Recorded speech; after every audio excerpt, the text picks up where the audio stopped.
VFI 6185 Machinable Hard Coat is a fire-tested, trowel-applied coating designed for subtractive fabrication and hard coat repair.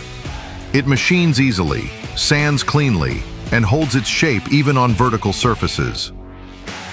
This high-performance coating can create advanced shaping, fine detailing, and complex geometries for precast forms and theming applications, giving you a durable, paintable surface without the need for expensive spray equipment.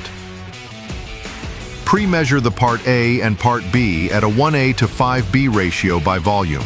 Smaller batches, around 200 grams, offer a longer pot life for larger projects. Pour the measured A side into the measured B side and mix with a paddle or helix mixer to handle the thicker viscosity. Don't forget to mix the sides and bottom of your mixing container for a uniform blend. Apply at a minimum thickness of 3/8 to ½ an inch using a trowel or a similar tool. After curing overnight, it's ready to machine and won't gum up your equipment. Any pinhole bubbles that appear from trapped air after machining are easily fixable with a skim coat and sanding the next day. VFI 6185 Machinable Hard Coat. Strong and made to machine.